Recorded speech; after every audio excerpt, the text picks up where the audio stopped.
Hello guys, Abel here, back with another video. A little bit untrimmed everywhere, so I beg for forgiveness for that, but the recording t-shirt is the same. So today I'm going to be talking about my current diet, which I've been on for 4 months. I was mentioning it here and there, kind of just passingly, that I've been on this diet, and by now I've lost approximately 8.5 kilos, something like that. So what is it, 18, 19 pounds? I'm fairly lean at this point, so I started off looking something like this, and now I look something like this. And the diet is not over, so I have another maybe 2 months or so to go. So I want to get actually fairly lean. I don't have a set body weight or body fat percentage target in mind. I simply want to get so lean that the abs are visible without flexing them. Basically, that's the goal. And I'm not super far from that, but I still have another 3-4 kilograms to drop. So maybe 7-8 pounds, I would guess at least. So the main reason I want to talk about this diet is because given how lean I am at the moment and how much fat I lost and for how long the diet has been, I have to say that this has been the easiest diet that I have done for a very, very long time. And that is because I'm doing quite a few things differently compared to how I was doing them before. And that's really what I want to get into here. Why that is the case. Why has this diet been so easy? And maybe you guys can actually learn something from this. So basically, I'm going to jump right in. And the first couple of things I'm going to mention are more big picture, kind of the overall approach I took for this whole diet. And for the end, I'm going to leave some of the more practical, concrete stuff. What foods am I eating? What are my calories? What's my step count, training volume? Because I know a lot of you guys like to hear about those things. Those are less interesting for me, so I tend to just skip over these. But I know that for you, it's a bigger deal. So I'm going to make sure that I'm touching on that as well.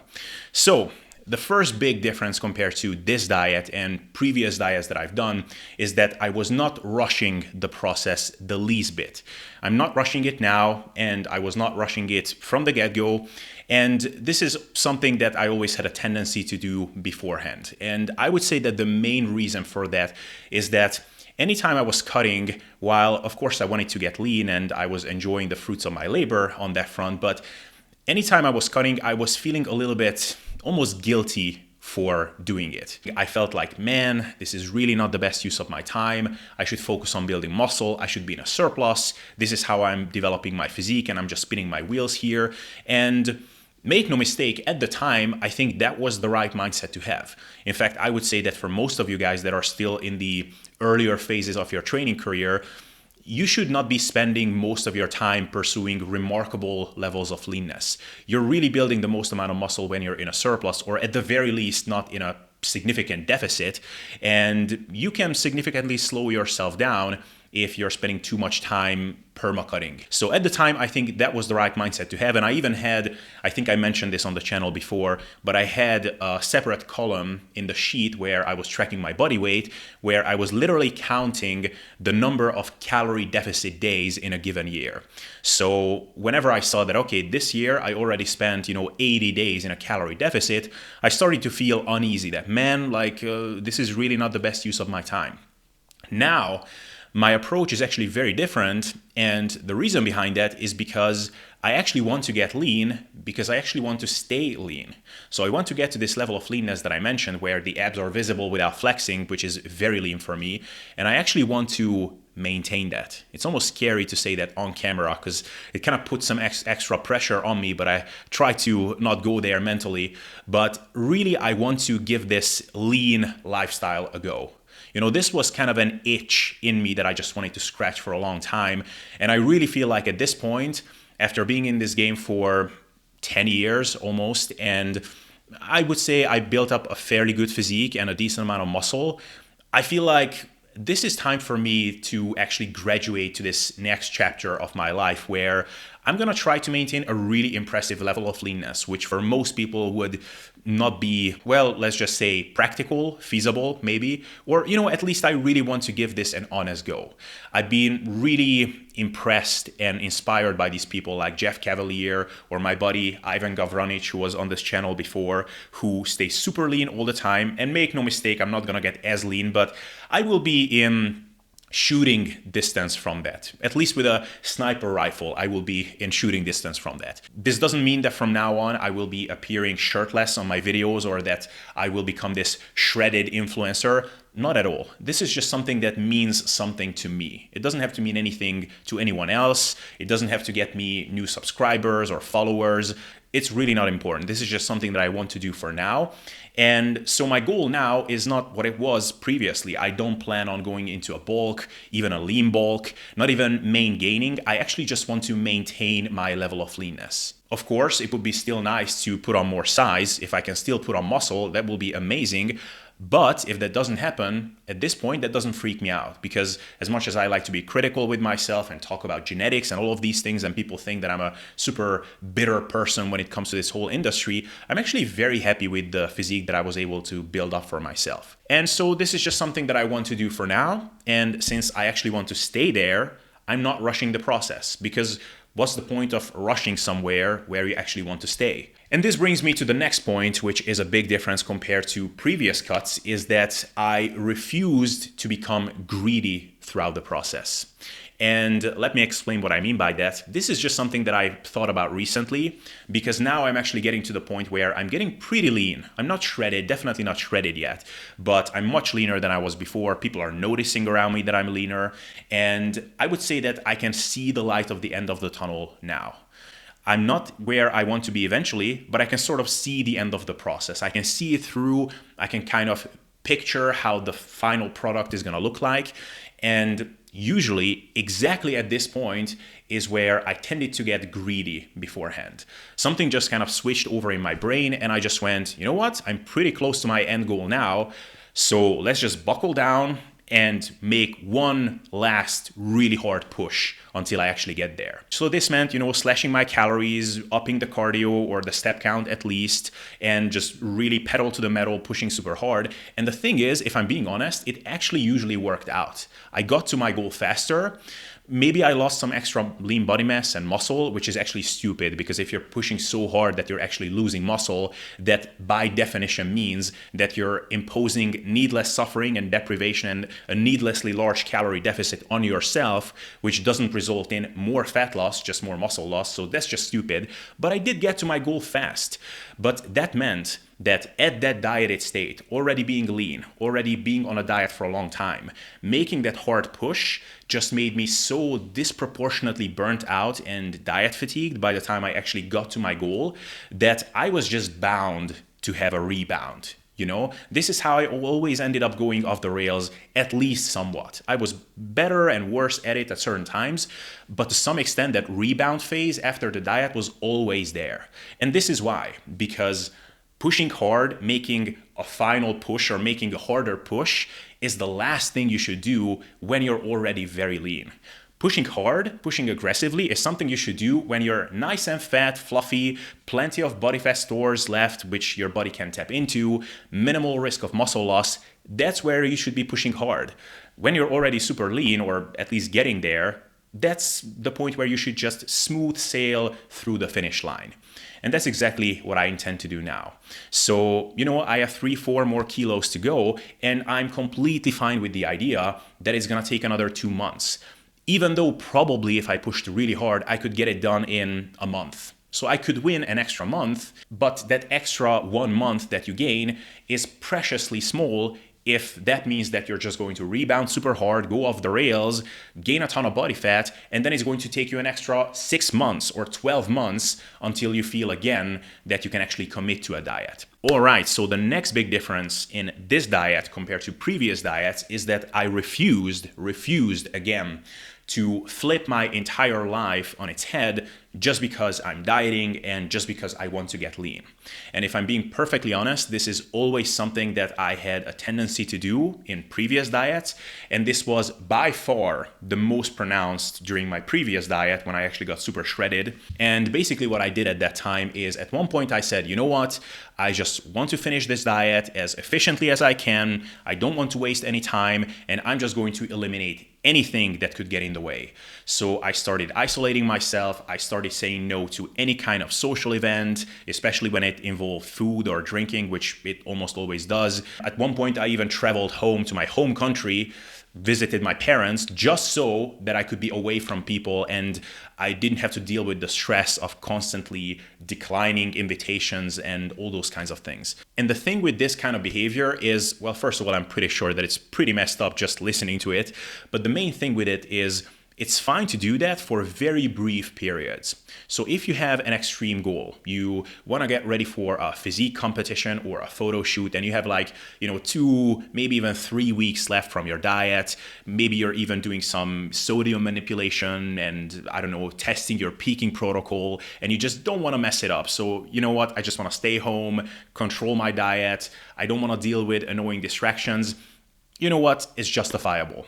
But I was doing all of those things way too early. I had 2 months left or maybe even more from my diet when I just said, you know what, pedal to the metal. I'm not dealing with any of this. By the time the diet ended, I was doing this hermit-like lifestyle for 2 months or more. And I was just super deprived of any kind of proper social interactions, of any kind of deeper bonding with the people that are important to me. And, again, this just increased the stress and the sense of deprivation and the diet fatigue. And again, no surprise that I went off the rails a little bit when the diet ended. So this time I was insistent on keeping my overall lifestyle as quote unquote normal as it could be. I basically wanted people to not even notice that I was dieting if it wasn't for the fact that my face was getting leaner and it was just obvious at a certain point. So to give you an idea, basically, I kept eating out once a week, basically every single week during the whole diet. I went to a restaurant, ate something tasty, definitely enjoyed myself, but I remained sensible. I even enjoyed some alcohol in moderation with my girlfriend, 1 or maybe even 2 glasses of wine, anywhere from 1 to 3 times a week. And of course, when I was preparing my meals, I made different food choices and I made sure that I'm in a deficit and I paid attention to all of these behaviors, but I didn't go into a completely different mode and I didn't flip my life on its head. And the reason for that is that, again, at the end of this, I want to maintain this body composition. So if I become super hardcore and I just change everything in my lifestyle, then what's going to happen when I'm done with the diet? I will feel lost once again. So I might as well use this time while I'm dieting as basically practice for how my life is going to have to look like when I'm actually there. And this is just something to keep in mind for yourself as well, guys, if you're doing a diet and after the diet, you're actually intending to stay lean or at least close to the level of leanness that you achieved, is to always keep in mind the long term. So, if you have an extreme goal, once again, if you're getting ready for a physique competition or a photo shoot, then it's fine to have some unsustainable strategies because most probably you're not intending on staying at 6% body fat. For most people, that's just not sustainable. But if your goal is to get to 10% body fat or 12% body fat and to actually maintain that, and the only way you can achieve that is by doing hours of cardio a day, never eating out, isolating yourself, then, do you intend on doing that for the next year or even 6 months? No, of course not, right? And usually the answer to that is, well, no, I'm going to stop doing the cardio. I'm going to maintain my calorie balance in a different way. And of course, I'm going to eat out at that point. I'm just going to make sensible choices. And I'm like, okay, that's a great plan.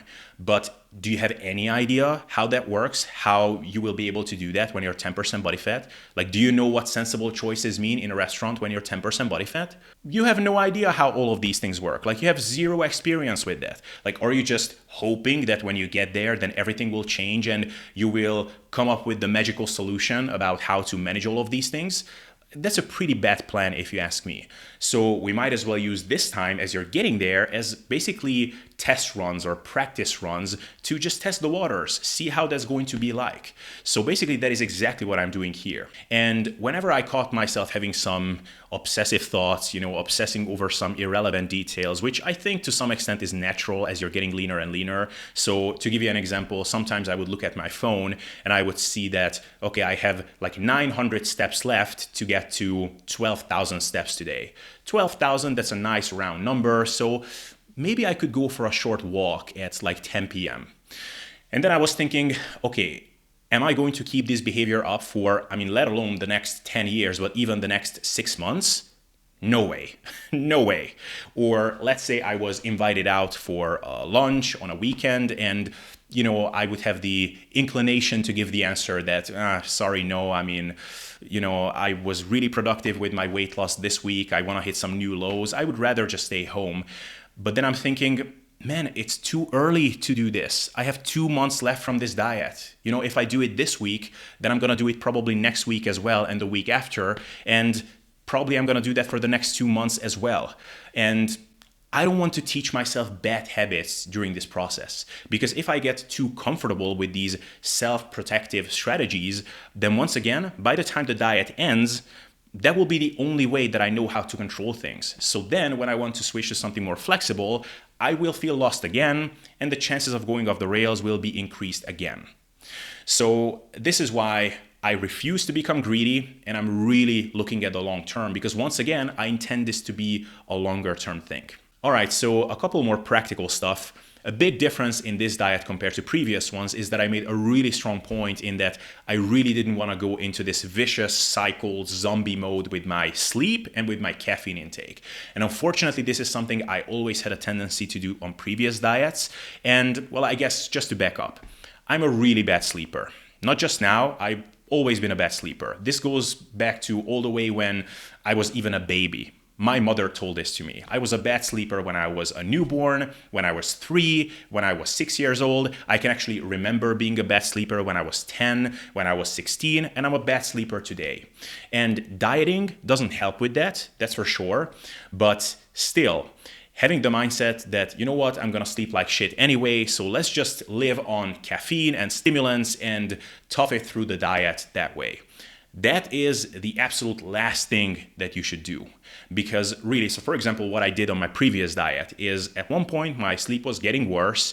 And so I gradually started consuming more and more caffeine. So I went from maybe 2 cups of coffee a day to a cup of coffee and then a Monster and then eventually 2 Monsters and then eventually 3 Monsters. I mean, looking back, honestly, I'm surprised that on certain days, I didn't kill myself with the caffeine intake that I had. I mean, at a body weight of 77 kilos, I had days when I had 750 milligrams of caffeine. I mean, that is way excessive. And of course, what all of that resulted in is that the next night, I definitely couldn't sleep. I slept even worse because of that excessive caffeine use. And then I was even more tired the next day. I had an even bigger urge to abuse caffeine even more. And then I slept even worse. And I just got into this super vicious cycle. And I was basically chronically sleep deprived, very sleep deprived, wired on caffeine, still feeling like shit, still feeling like a zombie, but somehow I could move through space because I had so much stimulants in my system. And of course, I recognized at a certain point that I got into this vicious cycle, but I felt like I couldn't stop at that point because I was super dieted down, and I just felt like, man, dropping caffeine now and going through the withdrawal period is just not something I can deal with now. So I just kept on doing this, and this is how I ended up going through this 2 or even maybe 3 month long process. And now, where my sleep is still not great, it will never be, these 9 hours of uninterrupted high quality sleep. Like, that's never fucking gonna happen for me.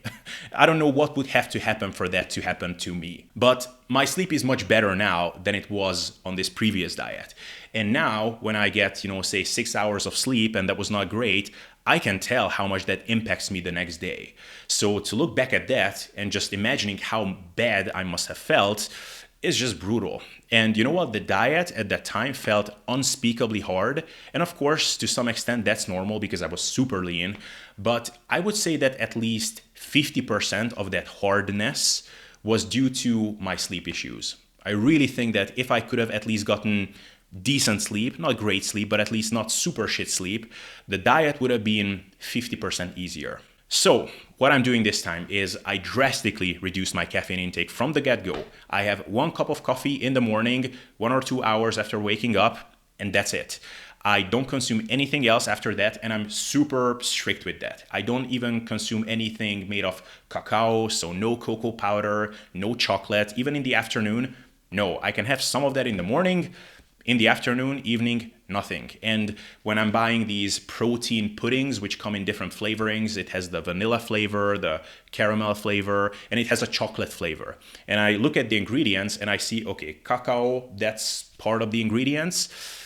I'm not gonna have it. I don't know if that would impact my sleep, but I'm not gonna take a risk.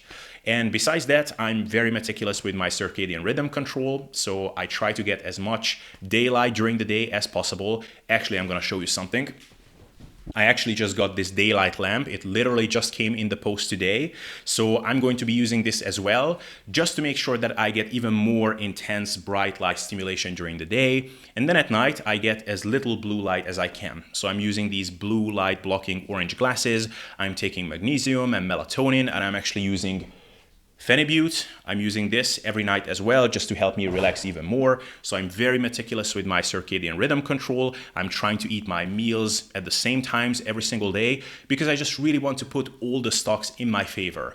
I may still have the nights when I get shitty sleep. For example, last night I got super shitty sleep just because of stress and things like that. But I don't want to make it any harder for myself than it needs to be. So that is definitely a big difference as well. Another kind of practical thing that I'm doing now is that I'm not using my strength training sessions as calorie burning. So on my previous diet, that was serious and I got very lean. At one point, I was doing way more volume in the gym than what I could recover from. I was actually losing strength almost week to week, but I was like, man, I want to keep up the high volume because at least it will burn more calories. Now I'm definitely not doing that, because that's stupid. So I'm only doing as much volume as what I can recover from. If you're curious, I'm doing around 12 sets for most muscle groups. Basically, I do less for arms, for traps, calves. I'm not training anymore because no matter what I do, I have pretty good calves. And other than that, 12 sets for most muscle groups. And this is not going to be the time when I'm going to be increasing my volume, because I'm not sure that I could be recovering from that. And this way, actually, my strength is maintaining perfectly. And actually, on many lifts, it even improves slightly. So definitely a different approach that I employed on the training front as well. And then for the end, a couple of practical stuff or concrete kind of numerical stuff, which I'm sure some of you will want to know. So I have 3 meals a day.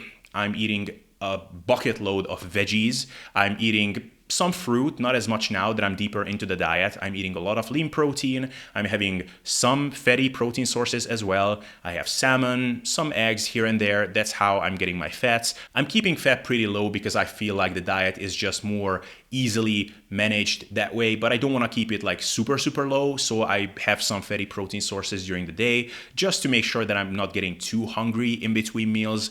And I'm actually not tracking my calories actively. I double checked it twice during the diet just to make sure that I'm not eating way more than I need to. So at one point I checked it. That was in the very beginning of the diet, and my intake was around 3,000. So I just tweaked my diet a little bit to get it closer to 2,700. At the time, that was perfectly fine because I'm a pretty active person, and I'm not a huge guy, but I'm also not a small guy. So that was a good intake for me at the time to drop weight fairly steadily.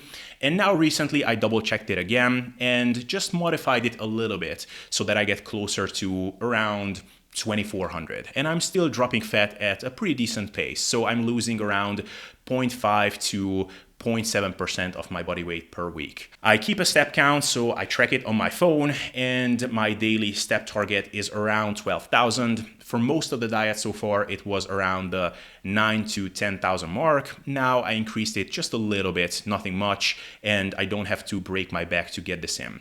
And just kind of one word on step counts. I think they are very useful. I think it's good to track, and my general recommendation is to only modify your step count as what is reasonably or feasibly practical with your lifestyle. So if you have to get up an hour earlier to just go for a giant walk, I would say don't do it, because again, you're not gonna keep doing that for the rest of your life.